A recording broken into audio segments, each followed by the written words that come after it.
Hi hello నమస్తే అండి. నేను మీ లక్ష్మీ చౌదరిని. వెల్కమ్ టు మిస్టరీ మధురిమలు తెలుగు ఆడియో స్టోరీస్.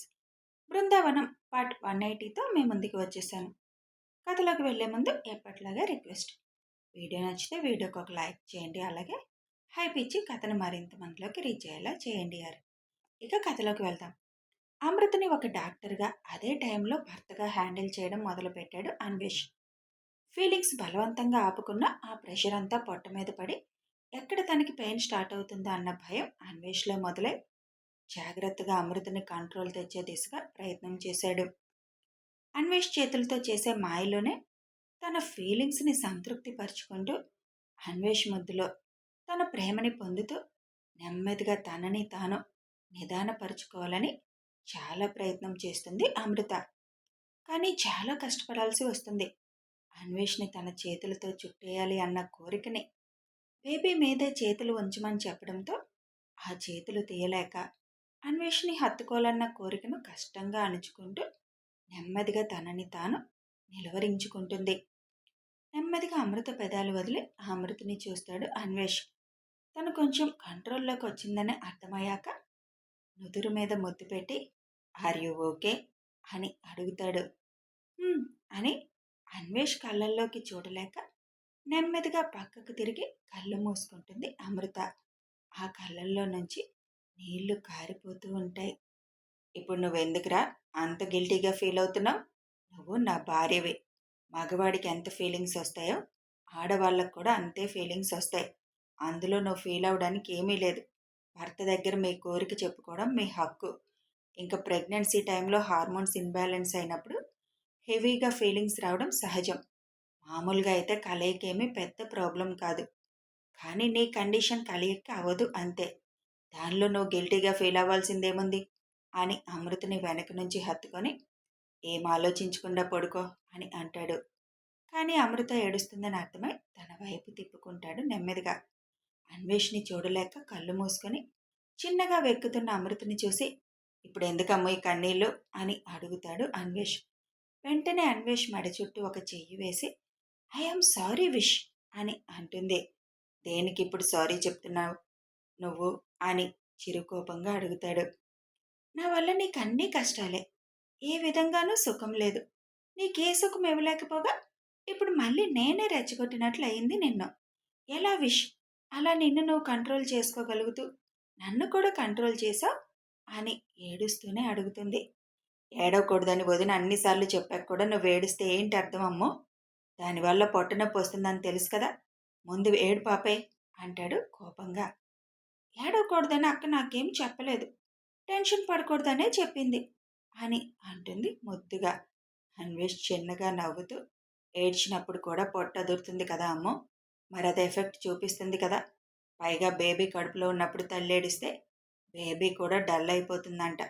మన బేబీ డల్ అవ్వడం నీకు ఇష్టమా అంటుంది. అలాగే అన్వేష్ గుండెల్లో మొహం దాచుకొని, ఇంక నీ వల్ల నాకు కష్టాలని సుఖం లేదని నేను నీతో చెప్పానా? అన్నీ బాగున్నప్పుడు నువ్వు నాకు ఏ లోటు చేయలేదుగా. ఇప్పుడు మన బేబీ కోసమే కదా మనం దూరంగా ఉంటుంది.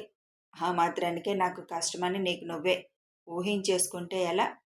ఇంకా 4 నెలలు మన బేబీ బయటకు వచ్చేశాక అప్పుడు నువ్వు వద్దన్నా వదలనులే. ఈ బ్యాలెన్స్ అంతా అప్పుడు వడ్డీతో సహా నీ దగ్గర తీసుకుంటాను. పిచ్చి పిచ్చి ఆలోచనలు చేయకుండా ప్రశాంతంగా ఉండు.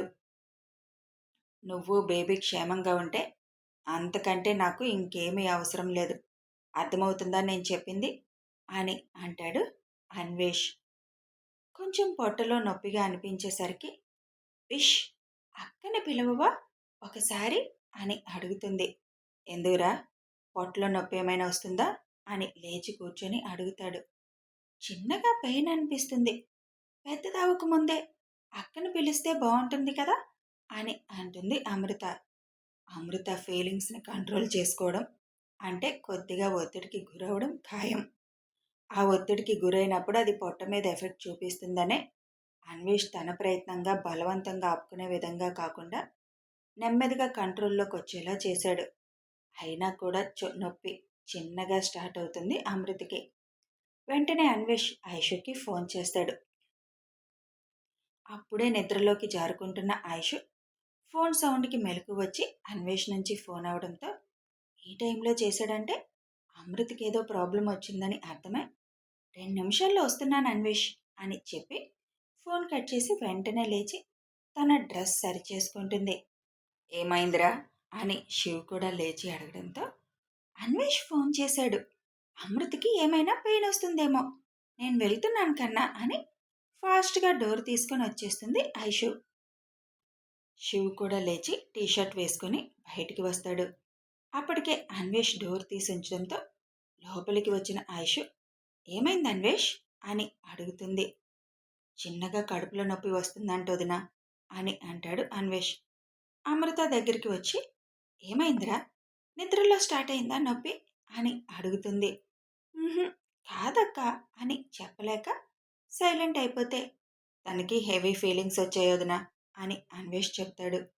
ఏం జరిగిందో అర్థమై అది చెప్పడానికి ఎందుకురా సిగ్గుపడుతున్నావు, నీ భర్త మీదేగా నీకు ఫీలింగ్స్ వచ్చే, ప్రెగ్నెన్సీలో హెవీగా రావడం సహజం, కాకపోతే నీ పరిస్థితి వల్ల దగ్గరవలేరు అంతే అని చెప్పి వెంటనే ఇంజెక్షన్ చేస్తుంది.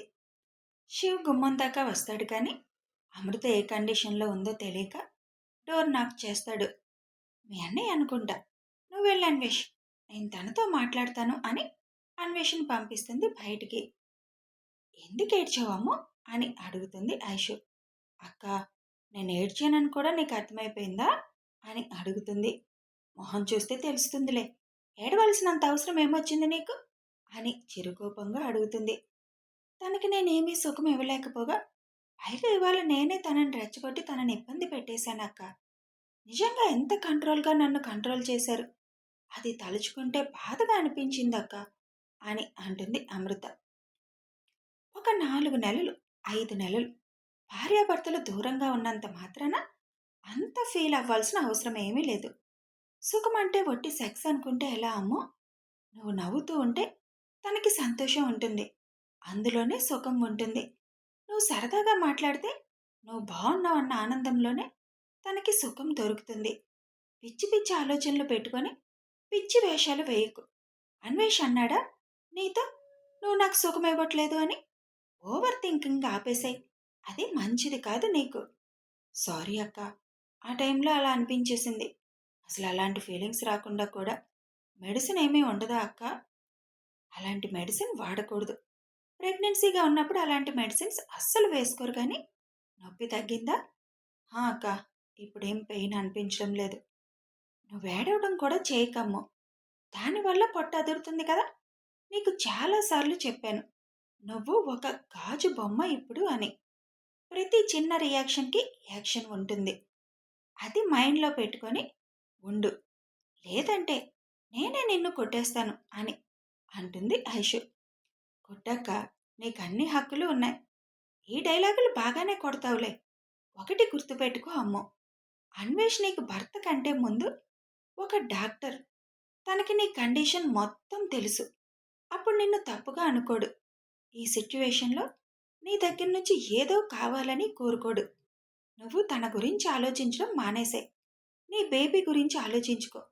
నువ్వు తనకి చేయవలసిందల్లా ఒక్కటే, నువ్వు క్షేమంగా ఉంటావన్న ధైర్యం తనకి ఇవ్వడమే. అర్థమైందా ఈ మట్టి బుర్రకి అని తల మీద చిన్నగా కొడుతూ అంటుంది ఐషు. అంత చెప్పాక అర్థమవకుండా ఎలా ఉంటుంది అని ముద్దుగా మొహం పెట్టి అంటుంది. ఇలా ఉండు హ్యాపీగా, ఇంక పడుకో, ఏమీ ఆలోచించకుండా అని చెప్పి ఐషు అక్కడి నుంచి బయటికి వెళ్తుంది. నువ్వు వెళ్ళు అన్వేష్ అని అన్వేష్ని పంపించి పదకన్నా అని వాళ్ళ రూమ్కి వచ్చేస్తారు ఐషు శివ్. ఏమైంది బుజ్జి, పెయిన్ ఎందుకు వచ్చింది ఇప్పుడు అని అడుగుతాడు శివ్. పరిస్థితి మొత్తం శివ్కి చెప్తుంది ఐషు. మరి వాళ్ళిద్దరిని ఒక దగ్గర ఉంచడం కన్నా అన్వేష్ని వేరే రూమ్లో పడుకోమని అమృత దగ్గర ఎవరో ఒకరు ఉండడం బెస్ట్ ఏమో కదా. నో కన్నా, ప్రెగ్నెన్సీ టైంలో భర్త పక్కనే ఉండాలని కోరుకుంటారు. పూర్తిగా అన్వేష్ని దూరం పెట్టేస్తే ఇంకా స్ట్రెస్ ఎక్కువైపోతుంది అమృతకి. మరి దగ్గరుంటే ఇలా ఫీలింగ్స్ వస్తాయి కదా బుజ్జి. ప్రతిసారి రావు కన్నా, ఎప్పుడైనా ఒకసారి అంతే. ఆ టైంలో ఎలా కంట్రోల్ చేయాలో అన్వేష్కి తెలుసులే. ఒక డాక్టర్గా ఇప్పుడు అన్వేష్ అమృత పక్కన ఉండడమే కరెక్ట్. ఇప్పుడు ఓకేనా తను? ఓకే కన్నా. సరే పడుకో అని శివ్ కూడా పడుకుంటాడు. ఐషు చేసిన ఇంజెక్షన్ వల్ల తొందరగానే పడుకుండిపోతుంది అమృత. తను నిద్రపోయాక అప్పుడు ప్రశాంతంగా కళ్ళు మూసుకుంటాడు అన్వేష్. తెల్లవారితే సీమంతం అవడంతో మ్యాన్షన్ లోపల చక్కగా అందంగా డెకరేషన్ చేయిస్తారు. ఆ సాయంత్రం రవి గారు, దివ్య ఆ రోజు ఉదయమే హరిగారి ఇంటికి వచ్చేస్తారు. ఏమేం కావాలో అవన్నీ రేఖ గారు తీసుకోవడంతో ఎంత ఖర్చు అయిందో అంత మొత్తం వాళ్ళ చేతిలో పెడతారు రవి గారు. వద్దంటే ఫీల్ అవుతాడులే అని హరి గారు ఇంకేమీ మాట్లాడరు. దివ్య అమృత్ దగ్గరికి వెళ్ళి ఉంటానని అంటే, లేదురా, పుట్టింటిసారి కింద రేపు మనం ఇవన్నీ తీసుకుని వెళ్ళాలి కదా అని అంటారు రేఖ గారు. దానితో ఆ రాత్రికి హరి గారి ఇంట్లో ఉండడానికి ఒప్పుకుంటుంది. శారద రానందా అని అడుగుతారు రేఖ. నేను అడిగాను, కానీ వస్తాను అనలేదు, రాను అనలేదు. మేం బయలుదేరుతున్నప్పుడు కూడా కనీసం బయలుదేరలేదు. ఇంకా అందుకే మేము అడగకుండానే వచ్చేసాం. వచ్చుంటే భార్యాభర్తలుగా అమృత ఒడిలో పెట్టేవాళ్ళు కదా. దాని చేత్తో ఇస్తే అమృతకి కలిసి రాదులే వదిన. పైగా వచ్చినా ఏం చేసినా ఏడుపు మొహంతోనే వస్తుంది. రాకపోవడం మంచిది. అన్నయ్య మీరు చేయండి, ఏం చేయాలో మొత్తం అని అంటారు రవి గారు. సర్లే ఇంక పడుకోండి, చాలా టైం అయింది కదా, ఉదయాన్నే మనం వెళ్ళాలి అని అంటారు రేఖ గారు. ఉదయాన్నే అమృతని లేపి వాణి గారు, రుక్మిణి గారు కలిపి తలారా స్నానం చేయిస్తారు. ఉదయాన్నే శ్రీ, అన్వి వాళ్ళు ఫ్యామిలీతో సహా వచ్చేస్తారు. అనురాధ గారు అప్పుడే రావడం చూసి విజయ గారు కోప్పడతారు. ఐషు మేనమామ బలరాం వాళ్ళని, హరి గారు సారి పట్టుకు వెళ్ళడానికి ఆడవాళ్ళు ఉంటారని అటు వచ్చేయమండంతో అటువైపు వెళ్తారు వాళ్ళు. స్నేహ, ఐషు కలిసి అమృతని రెడీ చేస్తారు. అన్వేష్కి తనని అప్పచెప్పి స్నేహ, ఐషు కూడా రెడీ అవ్వడానికి వెళ్తారు. ఎత్తుగా ఉన్న బేబీ పంపుతో లైట్ వెయిట్ పట్టు చీరలో ఎక్కువ నగలు వేయకుండా సింపుల్గా ఉన్న అమృతని చూసి చాలా ముద్దుగా ఉన్నావమ్ము అంటూ మోకాళ్ళ మీద కూర్చొని పంపు మీద కిస్ చేస్తాడు అన్వేష్. పైకి లేచి, ఇప్పుడు నీకు కిస్ చేయనులే నేను, మళ్ళీ తేడా వస్తుంది అని అంటాడు నవ్వుతూ. అమృత అన్వేష్ గుండెల మీద తలపెట్టి తన చుట్టూ చేతులు వేస్తుంది. కొద్దిగా నొప్పి అనిపించినా, కూర్చోలేకపోయినా వెంటనే చెప్పమ్మో, ఎవరో ఏదో అనుకుంటారని బలవంతంగా కూర్చోకు అని అంటాడు అన్వేష్. అక్క కూడా ఇదే చెప్పింది. మీ ఇద్దరు ముందు నన్ను కూర్చొనివ్వర్లే ఎక్కువసేపు అని అంటుంది. అట్నుంచి హరిగారు వాళ్ళు కూడా అన్నీ తీసుకొని వచ్చేస్తారు. టైం అవుతుంది, అమృతని తీసుకురండి అని చెప్పడంతో అమృతని తీసుకొని వచ్చే అన్వేష్ అని ఫోన్ చేస్తుంది ఐషు. పద, వదిన ఫోన్ చేసిందని అమృతని తీసుకొని లిఫ్ట్లో కిందకి చేరుతాడు అన్వేష్. లిఫ్ట్లో నుంచి అమృత బయటికి రాగానే అక్క అంటూ పరిగెత్తుకుంటూ వచ్చి దివ్య హక్ చేసుకోబోతుంటే, ఆగు దివ్య అని అంటుంది ఐషు. ఏమైందక్క అని అడుగుతుంది. నువ్వు ఇప్పుడు హక్ చేసుకుంటే పొట్ట మీద ప్రెషర్ పడుతుంది కదరా, మర్చిపోయావా అని అంటుంది. హో సారీ అని అమృతని సైడ్ నుంచి హక్ చేసుకొని, చాలా అందంగా ఉన్నావు తెలుసా అని అంటుంది. వాణి వాళ్ళ అమ్మగారు మాత్రం, అదేంటమ్మాయి నగలేమీ లేనట్టు సింపుల్గా ఒక స్టెప్ గోల్స్ వేసి వదిలేశారు అని అడుగుతారు. జరిగేది సీమంతమమ్మ, అసలే బేబీని మోస్తుంది, ఇక మళ్ళీ ఇప్పుడు నగలన్నీ మోయాలా, ఎంత సింపుల్గా ఉంటే అంత మంచిదిలే అని అమృత దగ్గరికి వచ్చి, నా దిష్టి తగిలేలా ఉంది అని అమృత కంటి కొనలో ఉన్న కాటుకు తీసి దిష్టి చుక్కలా పెడతారు వాణి. వాణి తీసుకొచ్చి కూర్చోబెట్టి ఇంకా కుర్చీలో అని అంటారు విజయ గారు. నువ్వు కూడా రా అక్క అని రేఖా గారిని కూడా పిలిచి శ్రీ వాళ్ళ అత్తగారు అనురాధ గారితో కలిసి ఐదుగురు కలిసి అమృతని తీసుకొచ్చి కుర్చీలో కూర్చోబెడతారు. రవి గారు కొంచెం బొద్దుగా సంతోషంగా కనిపిస్తున్న కూతుర్ని ఆనందంగా చూస్తూ ఉంటారు. శివ నేనెందుకు ఆఫీస్కి వెళ్ళిపోతానని అన్నా, మన ఇంట్లో వాళ్ళు లేకపోతే ఎలా అని వరుణ్ణి, శివుని వెళ్ళనివ్వకుండా ఆపేస్తారు. హరిగారు, రేఖ గారు ముందు అమృత ఒడిలో తెచ్చిన స్వీట్స్, ఫ్రూట్స్ పెట్టి అక్షంతలు వేసి ఆశీర్వదిస్తారు. తర్వాత ఫస్ట్ భర్తగా నువ్వే తనకి చేయాలి అన్వేష్ అని పిలుస్తారు విజయ గారు. అన్వేష్ అమృత దగ్గరికి వచ్చి బొట్టు పెట్టి గంధం పూసి అక్షంతలు వేయగానే, గాజులు కూడా తొడుగు నాన్న అని అంటారు విజయ గారు. అన్వేష్ తన పాకెట్లో ఉన్న బాక్స్ తీసి అందులో ఉన్న గాజులు తీసి అవి రెండు చేతులకి తొడుగుతాడు. అది చూసి కుర్ర గ్యాంగ్ అంతా ఓ ఓ ఓ అని అరుస్తారు. కథ కొనసాగుతుంది. మరి సవ్యంగా సీమంతం జరుగుతుందా? వచ్చిన వాళ్ళ మాటలకి ఐషు ఎలాంటి కౌంటర్ ఇస్తుంది తెలియాలి అంటే ఫాలో అయిపోండి. వీడియో నచ్చితే ఒక లైక్ చేయండి, షేర్ చేయండి, కామెంట్స్ రూపంలో మీ అభిప్రాయాలు తెలియజేయండి. సబ్స్క్రైబ్ చేసుకొని ఛానల్ని సపోర్ట్ చేయండి. Thanks for watching and listening.